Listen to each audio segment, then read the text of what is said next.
You are listening to the Archaeology Podcast Network. Ancient tools and burials, plants and seeds, Neanderthals. All these things we make no apology are the study of archaeology. But we don't do dinosaurs, no we don't do dinosaurs. Hey everyone, and welcome back to the Archaeological Fantasies Podcast, episode 39. I'm your host, Sarah, with my co-host, Jeb Card. And today we have special guest, Stacy Dunn, and we're talking about her article in the upcoming book, Lost Cities, Found Pyramids, due out in September. Get ready to think critically. You will see are a staple of archaeology. But we don't do dinosaurs, no we don't do dinosaurs, no we don't do dinosaurs. Jeb, how are you doing? Doing all right. Great. And today we have a special guest, Stacy Dunn. Hi there. Hi. So Stacy, we brought you on to talk about some really interesting stuff that you have done out in Peru and an article or a chapter that you have wrote for Jeb's upcoming book that should be due out in September. Can you give us a little bit of your background and how you got associated with this project? Sure. So I'm a recent PhD from Tulane University in archaeology, and I actually specialize on the central coast of Peru. So a little bit north of the capital of Lima on the coast. And I work with the late intermediate period. So we're talking about 1100 to about 1400 AD. And my work is primarily kind of classic archaeology style.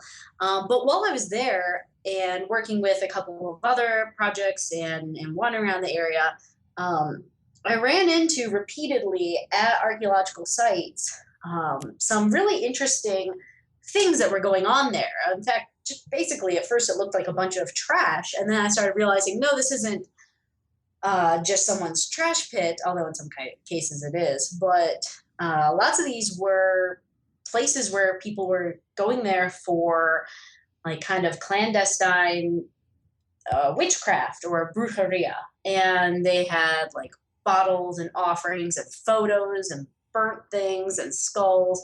And so that really got me wondering, like, what the heck is going on here? And then I fell down the rabbit hole. And since Jed is kind of knowledgeable on all sorts of crazy things of the occult or who knows what.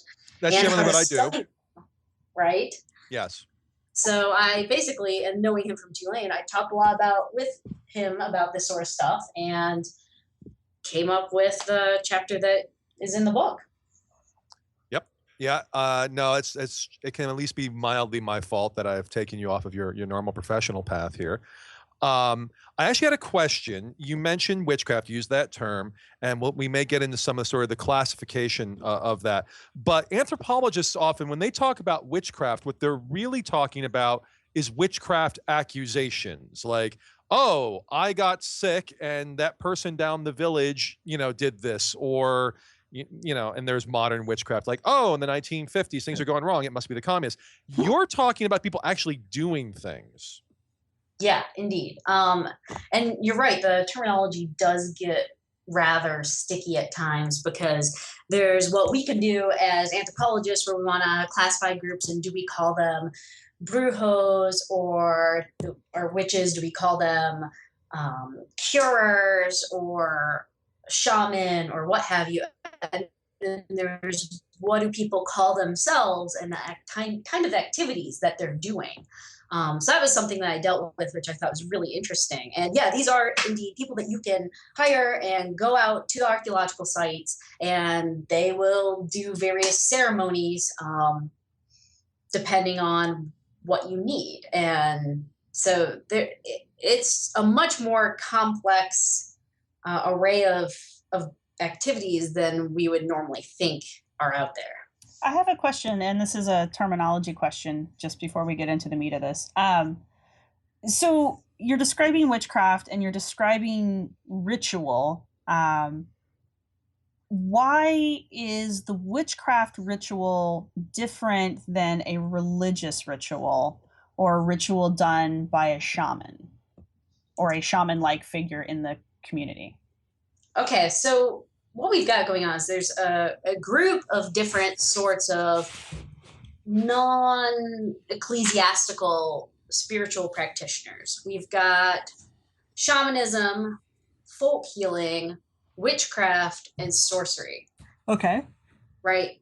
And all these different terms, although people, including myself, will toss them around interchangeably, they're really not. There's some really important nuances between them regarding whether or not you're acting for good or ill, what type of supernatural sources are you drawing upon, kind of, a brujo is basically a term that's used throughout Peru by pretty much everyone in regards to all those spiritual practitioners.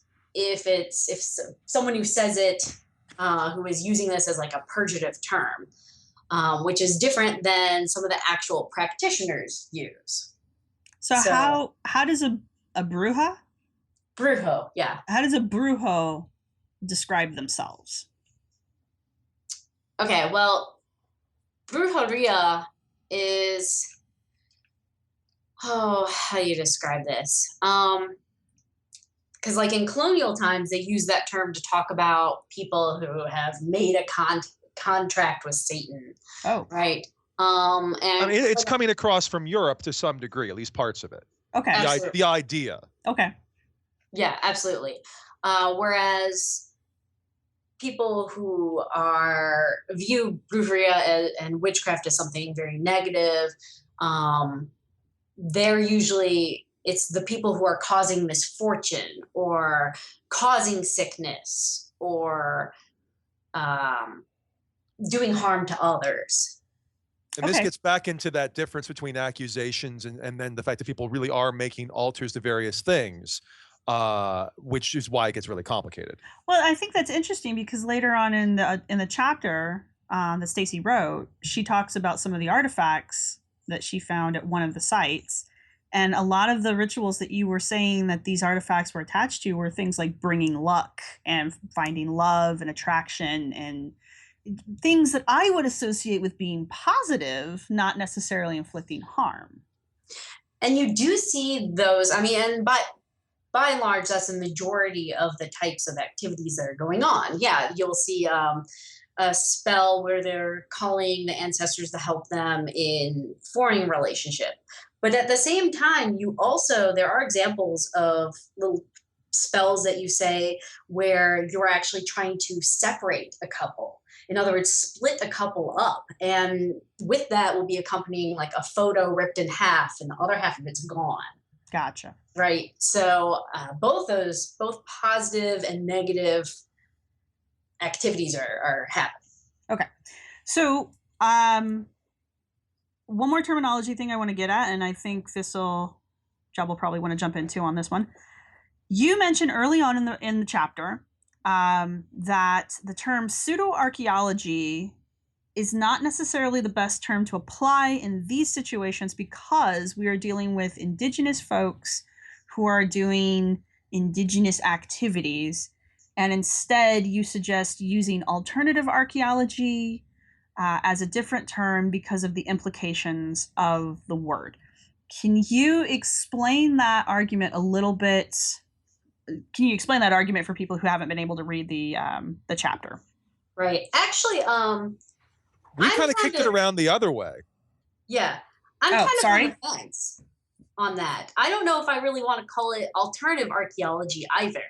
We're definitely, the debate on whether or not you use the phrase alternative archaeology or pseudo-archaeology is something definitely that we're kind of struggling over these labels as to, are we talking about this as beliefs, traditions that better teach us about the past, or beliefs or traditions that are just something different than practiced by the Westerners or by orthodoxy. And what those terms are doing is they're very evaluative rather than descriptive. Right. So out of those two, I'd rather not use either of them. And I'm not sure which direction to go in, I was taking some cues out of what medical anthropologists are doing, and they're experiencing a similar split between, do you call it complementary or alternative medicine, and how do you divvy that from traditional medicine versus scientific medicine? And where I kind of ended up was, there's a guy who did a PhD in central Mexico. Cook is his name, and he actually outlined it with 3 different terms, and he did orthoscience, heteroscience, and extra science.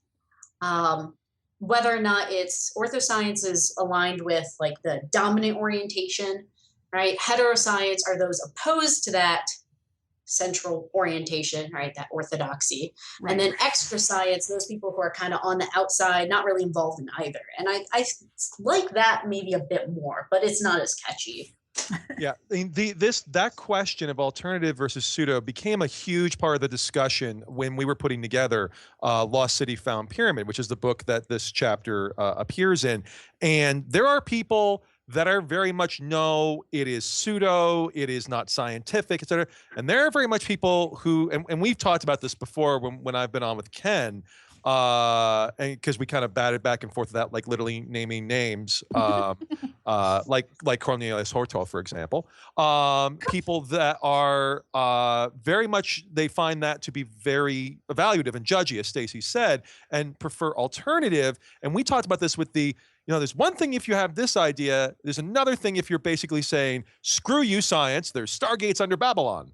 And funny story, I just got an email about stargates, but go ahead. Oh God, then I hear a show coming. But but no, and Stacy and I have gone back and forth this, and one of the things that has struck me is I'm not sure all those terms work 100% perfectly outside the Anglosphere anyway. I think it starts to get into context. So this is really just a debate over what do we call this particular phenomena when we're outside of like America or the westernized world. Because I'm perfectly comfortable pointing something out as being pseudo-archaeology. I mean, alternative archaeology means something different to me. It's not necessarily a positive thing either. Well, what does it mean to you? Alternative archaeology? Alternative archaeology is when you've got, for me, is when you've got somebody who is not qualified to be doing archaeology, who's been given power via the state or the government to go and do archaeology. Pseudo-archaeology to me is basically how they're interpreting that and the agendas that they're pushing around it, or just people in general who are doing like couch archaeology and determining that because they looked on Google Earth that there's a pyramid at the bottom of the ocean. I actually usually like to call that lazy, but that's a whole other matter. Well, see, the thing is we don't apply that evenly though, because yes. For example, one guy that I mentioned in my stuff a bit is Roger Atwood. And he writes a lot about the global trade of looted antiquities. And I used his textbook. I used his book for a textbook this semester, actually, Stealing History. Yeah, and it's really awesome and interesting. But he's a journalist, and he definitely attributes himself as a journalist and author, and he does not have any archaeological training. And so we're getting into this game of who gets to tell the story, right? Do we call someone like him an alternative archaeologist because he's talking about archaeology in a non-professional fashion? And we're also running into this idea of like political ideology and dehumanismo, because we're looking at how the nation, how the government, how academia and indigenous minorities interact. And that can be exploitative and it can be good, whether or not we're doing kind of like this transformative hegemony thing, or whether or not we're asserting rights and dealing with compensation. So that's one of the reasons why it may seem like we're just trying to squabble over vocabulary, but it's because we're touching on the fringe of a lot of like really contentious, important identity topics. And those vocabulary are going to help govern what we think we should do about things. No, another thing to point out here with the discussion that the three of us are having is that we're having this discussion on the level of 3 professionals who are familiar with the field of archaeology and familiar with the field, the the influx of pseudo-archaeology or whatever we're going to end up calling it. What the other side of this is we have a lot of listeners who are not archaeologists, who are just interested in the field, or maybe they are part of the fringe. It's fine. Listen to my show. I don't care. But to them, this discussion over terminology, I mean, can you see how that might sound to them? I can. At the same time, I'm not saying it's bad. I'm just saying we're having two different conversations. Well, the thing is, this kind of gets to. We're just going to ruin the entire because it's sort of. I'm sorry. It kind of reminds me of the. There's lots of weird terminology you need to talk about, things like structural racism or other kinds of issues like that. Yes. There are, and that makes it hard. But if you don't kind of get into these, then I think it almost is by default buying into sort of a basic sort of unexamined perspective. And I don't know how to fix that, because you're absolutely right. If you then do get into all the weeds, people are like, whatever. And then they'll go do something else, which makes more sense. Well, and I understand that we as professionals need terms that are somewhat defined, because we have to have something, we have to call it something. And I get that. And I guess that one wide swath term is not good for everything. And I think that got outlined very well in the chapter that we're discussing.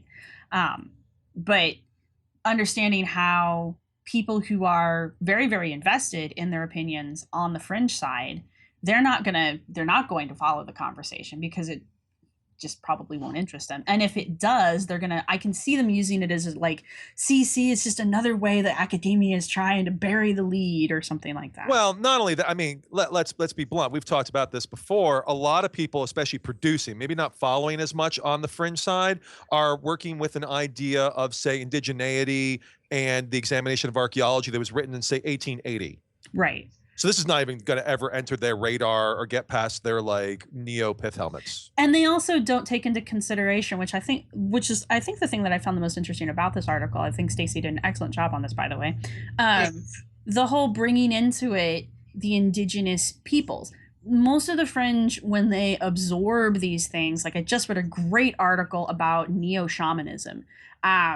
But it's the way that it's being absorbed into the New Age movement and ignoring all of the bad parts of the shamanism, like the whole concept of the sorcery and the bad magic, and the fact that a shaman can be both good and evil and can literally be killed for that if perceived the wrong way.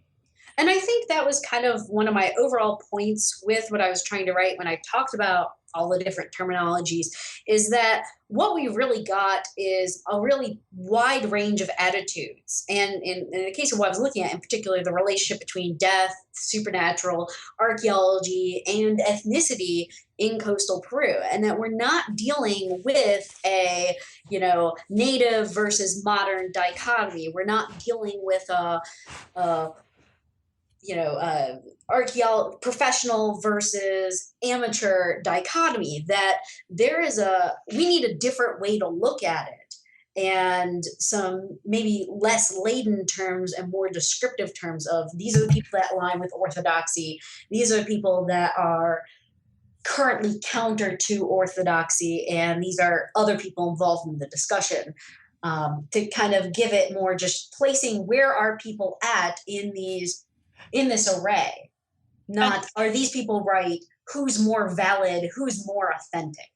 Right. And I think that gets even worse when a lot of the discussion about these topics is often very oriented towards the Anglosphere and towards either Europe or especially North America. And I don't mean necessarily North American archaeology. I mean North American society, about the rest of the world, where, and we can talk about this after the break, but this is really complicated with some of the terms that Stacy's been mentioning, whereas sometimes outsiders will go, well, that's all indigenous and mystical because everybody there is brown, right? I mean, I'm being facetious, but that is kind of what comes across sometimes. Yeah, and that's exactly what we're going to talk about after the break. So we're going to go to break real quick, and when we get back, we're going to talk about that.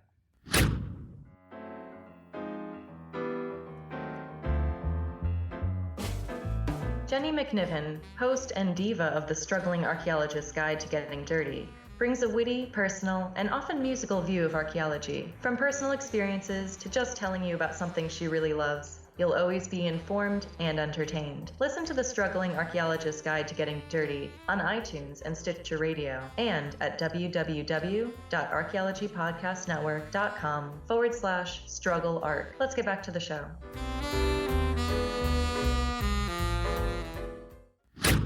And we're back, and we are going to pick up the conversation where we left off and talk about why Native people are so mystical, because they are.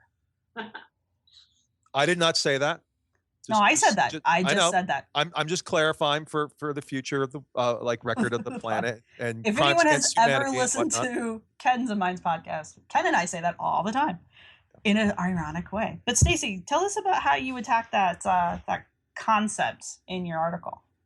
Oh yeah, so that definitely there's this big fetishizing of the other, especially when it's, I like that. I'm using that from now on. Yeah, I'm not sure I pronounced that quite right, but and I don't lay claim to it. So there's been a lot of discussion about the interaction between kind of the traditional, well, pre-contact religious beliefs as far as we can suss them out, kind of how they get reformulated and smushed together with Christianity during contact period. And then if you look at what's going on today with some of the combination with New Age religious movements, and how we could see this reflected in a lot of the accoutrements that brujos use and curanderos. So there's this research done on the North Coast where they looked at curanderos or traditional cure shrines, and lots of the ritual items that you find there or from stalls in the market and by vendors on the street, and kind of the weird array of stuff that we're getting there. So whether or not these are like exotic snake skins coming from the Amazon, or Buddha figurines, or actually saints figurines from places like Guatemala, like San Simon or Mashimon comes up, and he is a Guatemalan saint. Yeah, do not screw with Mashimon ever. Yeah, right. And so he's a Guatemalan saint, and there's some discussion over whether or not is he a manifestation of like a traditional pre-contact deity, or is he a more traditional Catholic saint. And I don't research this. A fellow named Timothy Knowlton, actually my ex-husband, who is a great cultural anthropologist researcher, he talked a lot about that through his work in the Highlands. And what he saw at the chapel, one of the chapels for Saint Simon, San Simon, up in Guatemala, was this kind of blended pan-spirituality, or he calls it the spiritus bricolage, and I really like that phrase. That's a good one, yeah. So why is this particular saint such a badass? Oh, I'm sorry, what did you say? So apparently the saint is a badass? Oh, no, I mean, basically people go to him for help when you need assistance with someone. So like for graduating from high school or traveling to the US is really common. Gotcha. Okay. And so you go pray to the chapel, and it's an official church, right? But then also in the courtyard there are these Maya healers, and he talks all about that in some of his work. Knowlton does. And what I saw going on in Peru with some of the brujeria is a very similar phenomenon, where you're getting this paraphernalia from multiple religions from around the world, the modern New Age movement, the occult, all coming together, and it's part of this placing this supernatural power in things that are other, that are foreign, that are ethnic. And that's something that you see with colonialism and some stuff with pseudo-archaeology elsewhere. So what you're saying is in the markets in Peru, you're seeing the same kind of fetishizing of the other occurring there that you see going on here in the States. Yeah, or in Guatemala, and I bet if we looked around, we could find multiple examples of this elsewhere. Okay. Puerto Rico. I know it mainly of examples from Latin America, and I'd be interested in looking kind of where else in the world this happens. But again, that's taking me a little further outside my wheelhouse. But you're suggesting that this is a global effect, not just a localized effect. Definitely. Okay. Well, I would absolutely agree, and I think on one of the episodes I was on previously, I mentioned when I went to Avebury, and of course in England, and of course the one place you can buy stuff there is literally selling crystal balls and crystal skulls and UFO stuff and all of that, and ley lines and all, and I then went to Glastonbury, which is literally the heart of the New Age and has all of that. Now, Stacy, you were talking about the fetishization of the other, the exoticness, and sort of getting something from somewhere else and all that. The world of the archaeological world, like the world of the archaeological past, I think is very much becomes, for many people, I think this gets to the heart of so much of what we call pseudo-archaeology and the sort of the mystical way people take it. And you mentioned earlier in the interview that healers or people that will break people up for you, or put people back together for you, not physically, they're things. They would do that at archaeological sites, and you make a really good point that there's a strong link between these kinds of rituals and archaeological sites in the area, including one that you've actually documented archaeologically. Could you talk about that a little? Yeah, so I was taken on by a pre-ceramic project during one of my first field seasons in Peru. And although I ended up not doing that as my focus, one of the things that I got to do through that is they took me around to a lot of different sites. And what is a pre-ceramic? Yeah, I was going to stop you there. We have listeners who are not archaeologists, so just pretend like we don't know anything. Okay. So there are sites of monumental architecture, like large stone mounds, pyramids, plazas, and these were built by folks who did not use ceramics. And we're talking around 3,000, 2,500 BC in Peru, right along the coast. And it's actually a really active area of archaeological research right now, and a lot of infighting too. But so if you're really into controversies, go look at coastal Peru. Particularly the site, for example, of El Caral, Caral. Yeah. So, but it's a very cool site. It's a very cool site. You should look it up. It is. And actually, a lot of these sites are really neat. But what you've got going on, when I was at one of them, in particular, the site of Porvenir, up on the hillside, there was a little, black magic shrine, an area for brujeria. And they had the different scraps of paper with prayers on them that invoked all sorts of different deities, but a lot of them mainly Christian deities. So powerful God or Mary or different saints.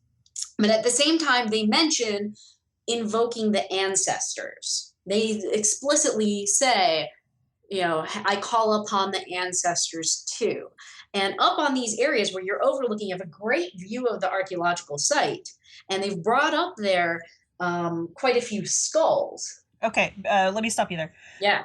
We kind of skipped over this because we were excited to get to this because this is really actually very cool. Can you explain to us the relevance of ancestor worship in the mummy bundles, because that actually links back to this, and I think that's a piece that if it's missing may not make sense to people. Right. Okay. So Peru has a very long history of active ancestor worship. It's a very important component of pre-contact, post-contact religious concepts. Okay. And one of the things that were really common for how you deal with human remains in the past is they don't cremate. We don't see a lot of cremation. And instead we see burials. And the form of burials are people are tucked up in something called a mummy bundle. And this is very different than Egypt, right? Very different, because you don't have intentional treatment of the body. You're not removing organs, you're not soaking it in some sort of salts or anything. Basically, you're just taking the person and you're tying them up in kind of like a scrunched up fetal position, and then wrapping them in layers and layers of cloth. And in between different layers of fabric, you're tucking in little trinkets like ceramics or jewelry or little miniature figurines of llamas or what the heck. And you wrap the person up into this large pod bundle thing. And sometimes they'll even take and make like a little false head, a little cloth head, and they'll paint a little face and sew that to the top. And you take this bundle and, at least for on the coast, they would put these bundles into underground chambers. They would dig like a room, line it with adobe, clay bricks, and put the mummy bundle in there and close off the roof. And whenever someone died, you'd stick another person in there. We think they're grouped together according by some sort of like family grouping or social status grouping. And so you'll get chambers with dozens and dozens of these mummy bundles. All right. And every so often, we think that people would open up these chambers at certain times of the year, maybe even take a mummy bundle out and parade them about in a ceremony and give offering to them, ask questions of them as a way of invoking the ancestors, because you literally have your ancestor right there. Okay. All right. Now this ties back to our black magic shrines. Right. Because so a lot of these mummy bundles, they're very popular looters' targets, right?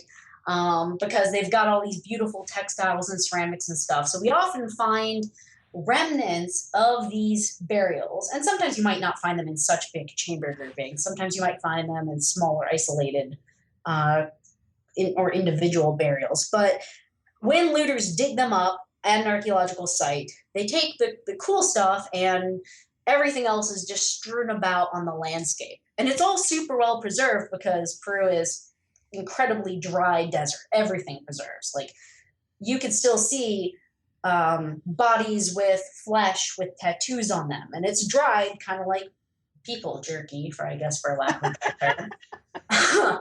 But you have tattoos, like you have scalps with hair on them, you have eyelashes, you have, and that's creepy, and you can keep them. Yeah, fingernails. Like it's kind of amazing. But what we see is that the brujos, they take any of the defleshed skulls, any skulls that didn't have any flesh preserving on them, and would put them up at the black magic shrine. So they're not picking up the skulls with heads with hair on them and skin on the face still. They're taking the clean skulls and they're putting it up at the shrine and putting them in this kind of like little arrangement with the other offerings and flowers and candy and burnt candles and so forth. And so that seems to conform more to like European ideas of what would go on an altar like that versus sort of the more interested ancestral remains that would be indigenous. Oh yeah, absolutely. Because so in studies on the anthropology of death, there's a couple like key works, and one researcher that kind of wrote a core of stuff was Hertz, okay, and also Van Gennep is another one. And Robert Hertz wrote a very seminal essay, and he stressed in there this talking about secondary funerals, or funerals where you have a body that's been buried once and then they're dug up and then reburied as part of a ceremony. So in other words, it's the second time of burial, the secondary burial, and talking about how that correlates with concepts about the decay of corpses being associated with beliefs in afterlife or the fate of the soul, or these concepts of death, right?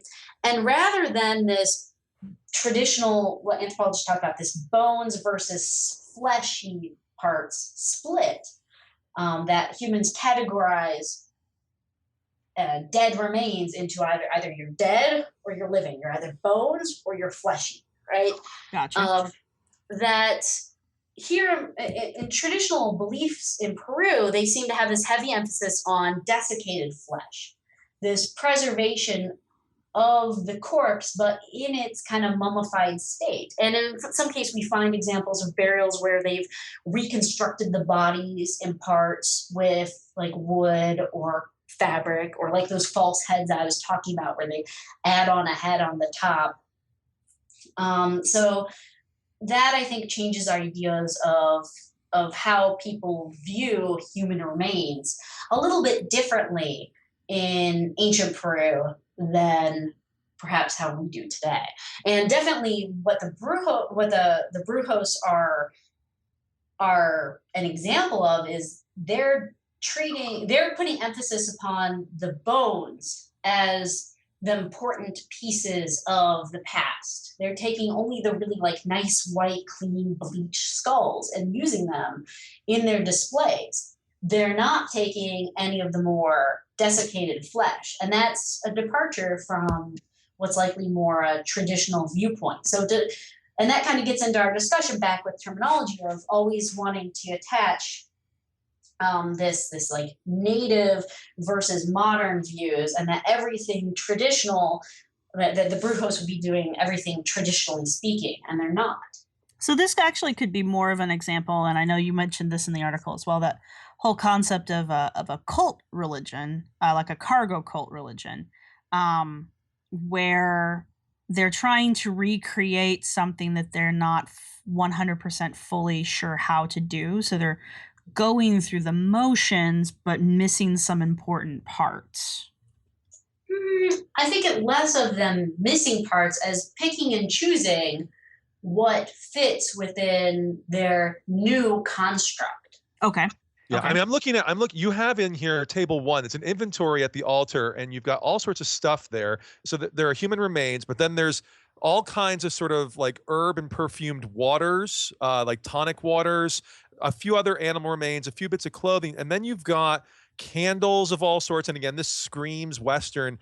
And then my favorite, newspaper clippings, love horoscopes and articles about a famous movie star's love life next to bags of coca leaves. And so you've got this very wonderful mix. Some of it's broken pottery, some of it's styrofoam trays. So I mean, you're like, when you talk about sort of bricolage, I mean, this is a very kind of innovative and creative sort of practice.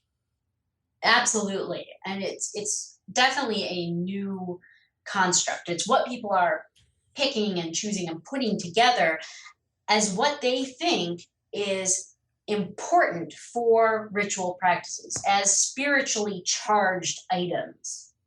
And I think it's very telling that some of the things that they're including are modern materials, some of the things that they're including are foreign materials, and some of the things that they're including are archaeological materials.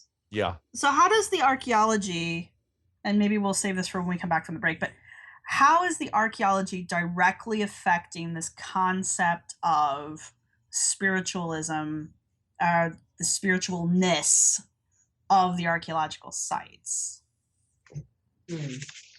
Well, go ahead. Yeah, no, go ahead, Tim. Well, one thing I mean that immediately strikes me is if you're going to like the larger Western and westernized and global world, and you like sort of kick around in our kind of paranormal culture, when you think Latin America and you think mystical and whatnot, what's the first thing that probably comes to most people's minds? It's shamanism and it's pyramids. And so I wonder if it's a thing that's kind of granted from the outside that's impacting spiritual practices in various ways. Okay, well, let's go to a break real quick, and when we come back, we'll chew that over a little bit more.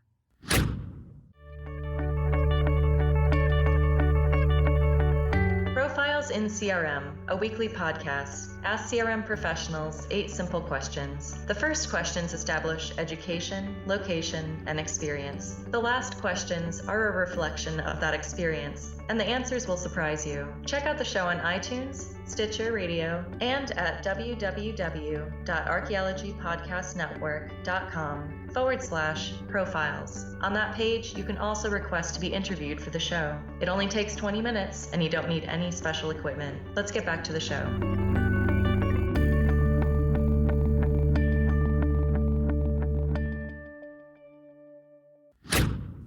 All right, and we're back, and we're still talking about how archaeology influences this concept of the spiritualness of the things that are being looted,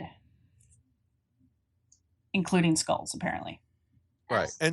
And in your article, Stacy, you talk about a couple of different kinds of like literal physical impacts. So there's one thing, a lot of pseudoarchaeology talks, or a lot of discussion about pseudoarchaeology talks about our interpretations of the past. Like, oh, well, that's, not built by these people, it's built by aliens, blah, blah, blah. But in your article, you actually talk about literal physical impacts of traditional healing, modern ideas that are sort of occult and paranormal based, as well as the straight up the market and other kinds of influences. So could you talk a little about these sorts of different things?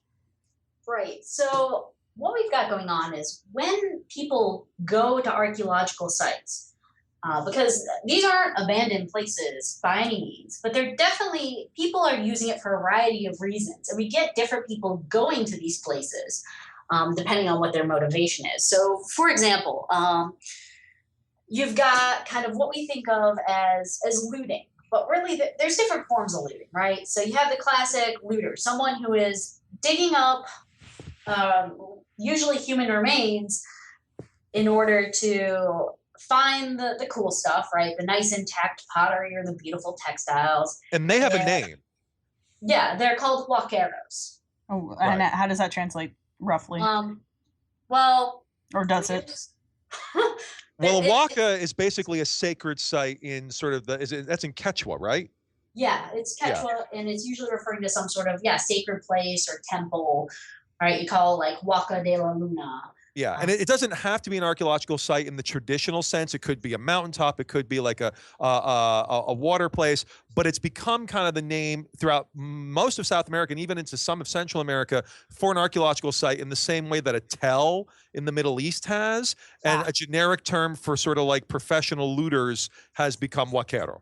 Okay, and these are the people who are digging things up to sell them. Yes. Yeah. So if you buy on eBay a beautiful Nazca textile, it was probably wrapped around a corpse. Just FYI to anybody who wants to do that. Oh, don't tell people that. And they shouldn't. No, don't tell people that, because now they're just going to want to buy it more. Oh, I was going to go the other way with that, but anyway. Well, and because that's where you find these amazing things, is intact burials, right? The grave goods that people are buried with to carry with them in the afterlife or what have you. Which is always what strikes me as pretty, I don't know, funny, funny, when I'm on a pre-ceramic site. So a large stone mound, and this is for a group that did not make fancy textiles. They're doing mostly plain cotton. It's pre-ceramic, so there aren't any ceramics there, and yet you see this giant looter's hole from the very tippy top going, I don't know, 6, 12, 15 feet deep. And this, obviously they were just digging through rocks and rocks and rocks, looking for some sort of elaborate burial that is just not going to be there. So I don't know, I get a weird glee out of the fact that they spend a lot of effort finding nothing, but then it screws up our archaeology, so it still makes me sad. Damn looters. Right. But so you get people who are doing that. And there's definitely a relationship between archaeological information and the occult, because first of all, looters at times are informed by what archaeologists do. So for example, my advisor had excavated a burial at a site, and then once that hit the news, she went back the following season, and there were like 4 more fresh looters' holes right around where she had excavated. And definitely one of those looters had found another burial. So as archaeologists, we're always afraid of saying when we've found stuff, or we have to be really careful not to identify the location too much, because looters might go dig it up. And even more broadly, when there's a major, so I mean, Sipan immediately comes to mind, when there's a major discovery, or even with the case of the Maya, after the decipherment of Maya hieroglyphs, that increases looting because it basically increases the value of those pieces on the art market and in museum exhibitions. So as much as we desperately try to like protect heritage, we give it some of its value. Yeah. So then one thing that we see with people that are looters is there's a couple things. One is they're very worried about cursors, like curse in the classic like mummies curse or being cursed by their ancestors, because these are supernaturally charged places. So quite often illness, there's like a huaquero's kind of cold or flu essentially, that spreads around, or you'll get these brujos or curers being hired to remove curses or protect them from the wrath of the ancestors for the type of work that looters are doing.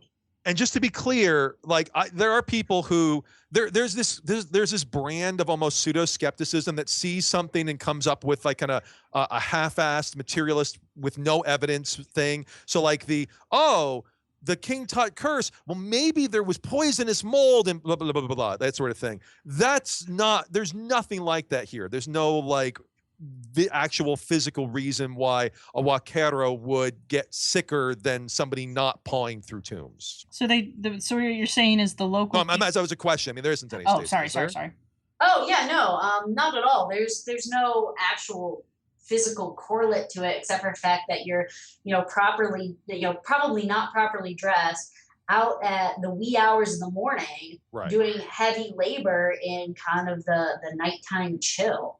Right. Well, okay, that's true.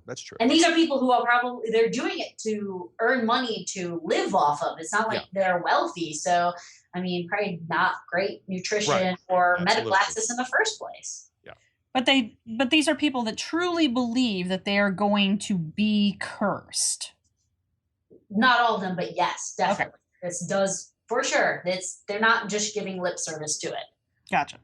Some of them also look for kind of supernatural signs to locate places of. Yeah, talk about that some. That was cool. Right. So one of the things that I've heard from people who work, some of the workmen that we hire, or I have met a couple Huaqueros, they talk about treasure lights. In other words, these glowing lights, balls of light that you can only see at certain times of like dusk or dawn or certain hours of the night, floating over an area very briefly. You only catch a glimpse as a place of where you should dig for treasure. They're called treasure lights.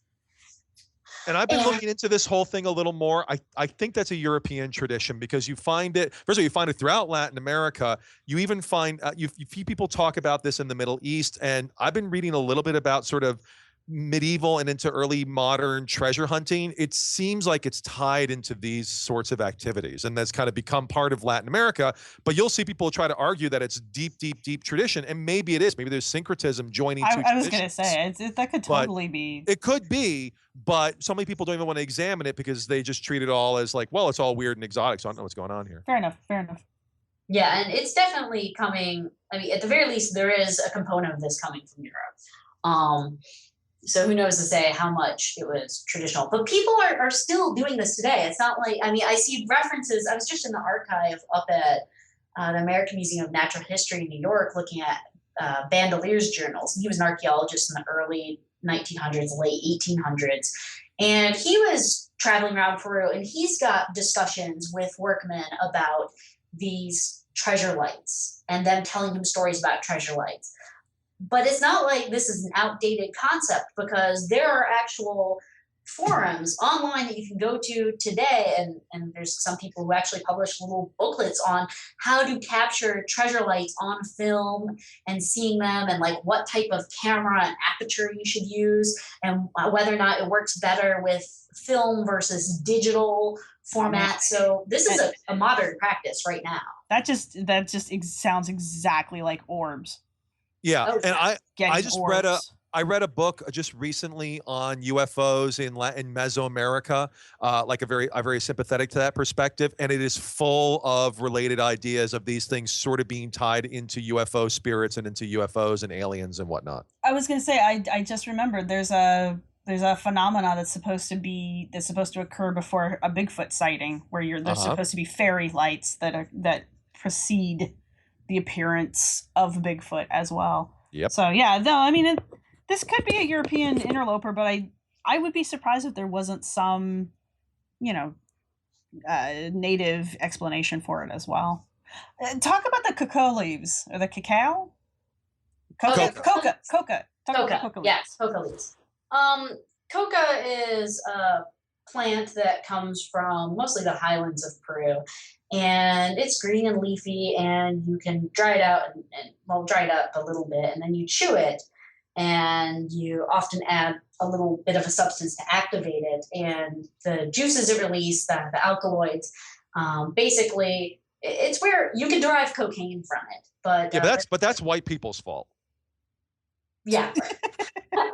Well, it is. I mean, Okay, that's like a 19th century chemical extract of thing that people had not been doing for thousands of years. They had been using it like it's a mild stimulant. I was going to Very say mild. you still get a buzz off of it. Yeah. Yeah, but it's no more than like caffeine or nicotine or something like that. But they believe that when they're chewing the coca leaf, it gets sweet. Or at least that's what you said in your article. It gets sweet when they're about to find something interesting. Right. So again, looking for other of these signals to tell you when you're near something to lose, something of value, that the spirits are changing something so you can perceive it. Very. That's I don't know. I just think that's cool. Little things we do. Are you making a suggestion this might explain certain stereotypes of archaeologists and controlled substances? Oh, those aren't stereotypes. Okay. I've worked with those people. Yeah. So Jeb, do you have another question you want to ask? Well, so you mentioned vaqueros, and that's like when we think of like the big bad nasty market, and we mentioned Atwood's book earlier. Those are, of course, the people that feed this, and they feed the international hunger for all sorts of archaeological treasures. But that's not the only kind of sort of. So we mentioned that. We talked about the use of the skulls you mentioned earlier. A lot of that comes from their like leftovers. Like I can't sell this, and there are piles of human bones everywhere. But you also talked about some other kinds of sort of non-scientific disruptions or modifications of the archaeological record that I suspect a lot of our listeners would probably not be aware of. Could you maybe talk about that? Sure. So more than just looters and archaeologists come to the site. There are, obviously people who pass through, and I mentioned, there are goat herders that have their herds eat at the fields nearby. But some of the people that go there explicitly for these sites are, think of it for like school field trips and for vacationing. And I don't mean like formal tourism routes, although definitely those are increasing in popularity. There's that whole archaeological tourism thing. But what we see is that at some of these coastal sites, they're like weekend sites or holiday sites where people from the capital, from Lima, kind of townies, will go up and go to the beaches, which are beautiful. They do some surfing, and then maybe they go, see a couple sites, and they'll take some souvenirs home. Or during like the Day of the Dead, right, Dia de los Muertos, or Holy Week, associated with Easter, they'll go there perhaps to have like a picnic feast, both honoring the ancestors and, digging some pots and bones to take home and display in their houses in the capital. So you've got that going on, which is this kind of ambivalent view towards it. It's both a matter of respect and kind of appropriation. Would you make some comparisons between that and say like early antiquarianism? Do you think, because you hear those same things in like, say, Britain in the early 1800s where like, oh, we went and we, trenched a mound and we made a picnic of it. And is it sort of like that? Oh yeah, definitely. I think that's a good comparison to make. Oh, wow. Because there is this feeling of these are their ancestors. This is their cultural heritage, and they're taking part in the cultural heritage, just in maybe a less than orthodox or archaeologist pleasing sort of way. And in fact, so one time we were out with the group that I was with. We were out looking at different sites and surveying, and we're looking at this one cemetery area that's all been looted. And we go over the ridge to where the rest of the cemetery was, and we come upon, I don't know, about 30 school children. And the bus is parked right nearby, and there's all these kids literally like playing about the cemetery. And like one kid was rolling along this partially fleshed skull with a scalp, and he's like holding it by the hair and swinging it and kind of rolling it and then kicking it like a soccer ball. And they had collected a little pile of some of the coolest stuff they had found while wandering around. And this was a school field trip. The teachers had taken them there to go literally look at their ancestors. And they're all dressed up in their little school uniforms.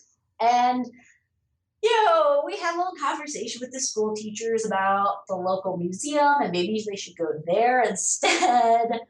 But this may be a thing that might be a little too long to get into, but one thing I think for some of our listeners in North America, for example, there is not a strong relationship between, say, like archaeology and the state. I mean, there's the parks and the Park Service and all that, but largely we think of archaeology as a scientific thing associated with universities and almost sort of like an not in Latin America. It's very often associated with the state and science, and Ryan Cook brings this up, and you talked about this in your article. It's often associated with power, so there's actually a political component in Latin America with archaeology. Would you say that? Yeah, and definitely what I would say all these groups that we've been talking about have in common. So we've got this Walkero who is a looter.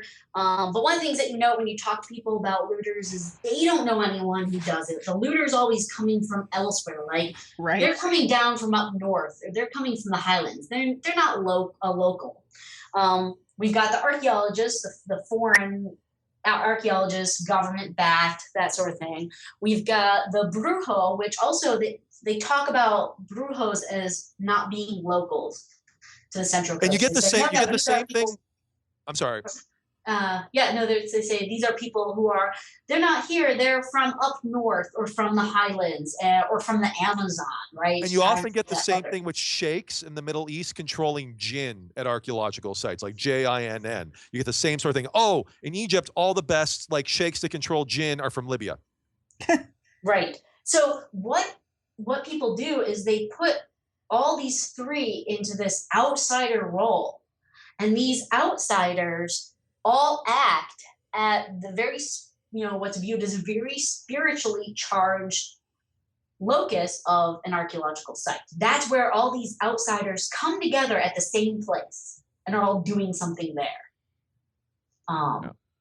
And if you think about it, I mean, these sites that are, North Americans come there and Europeans come there and people from the capital come to some small rural thing, and they're all oohing and awing and cooing and hiring people to dig holes and doing all these things. They're kind of investing these almost with a supernatural power through those activities. Right. And then you bring that back with you, right? You take it home, put it on your shelf. Or it's this whole idea of using archaeological remains of material culture to add importance, to add value, to connect you with that past, that authentic, that ancestral. Like, so I've been out to visit Jeb once, and we stopped at a little antique store nearby where he lives.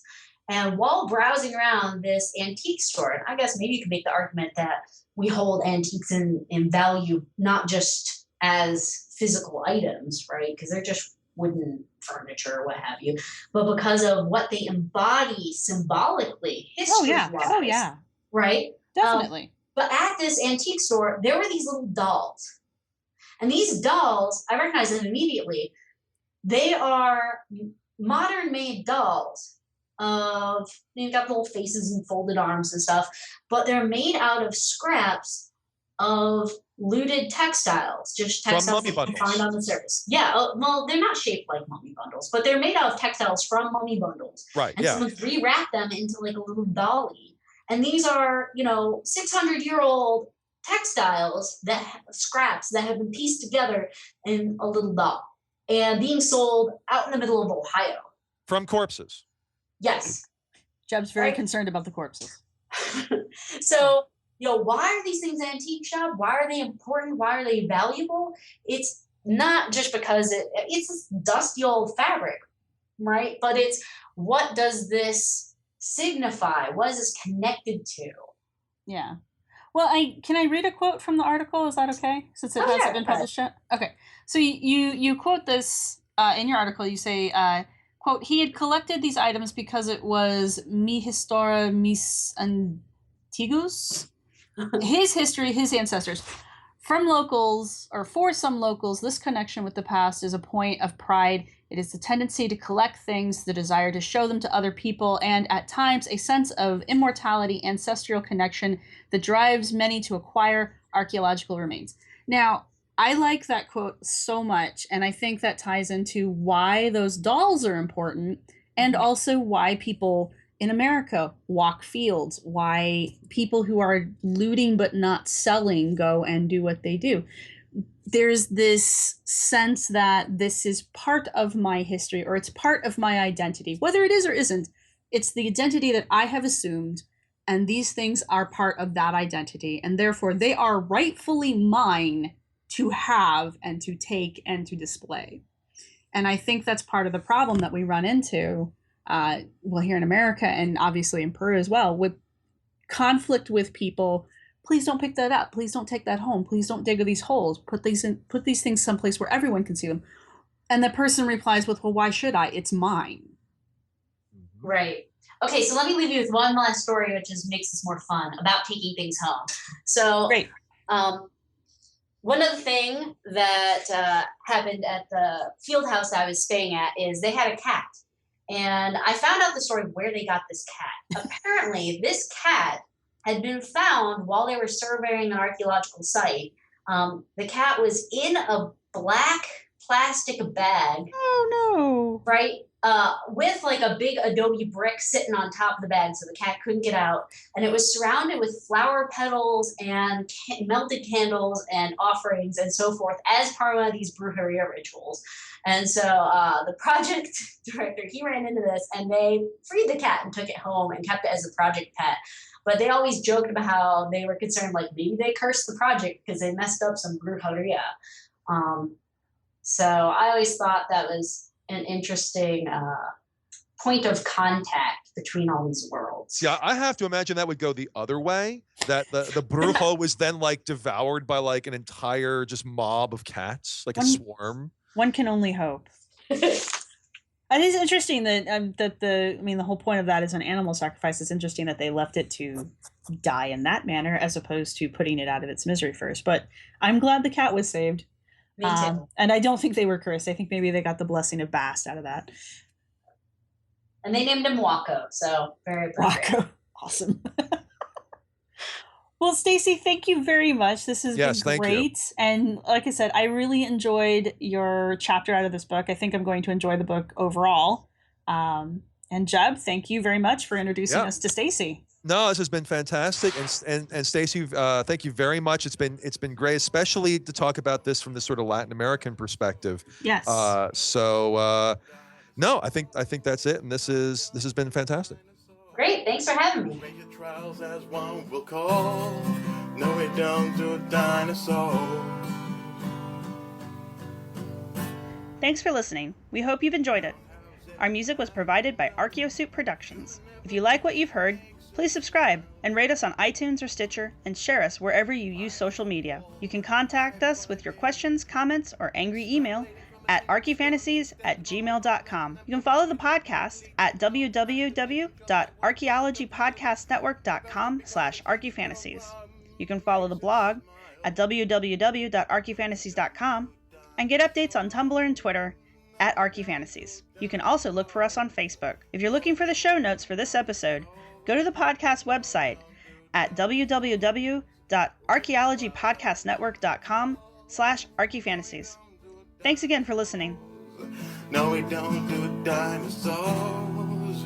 No, we don't do dinosaurs. We don't do dinosaurs. This show is produced by Chris Webster and Tristan Boyle, and was edited by Chris Webster. This has been a presentation of the Archaeology Podcast Network. Visit us on the web for show notes and other podcasts at www.archaeologypodcastnetwork.com.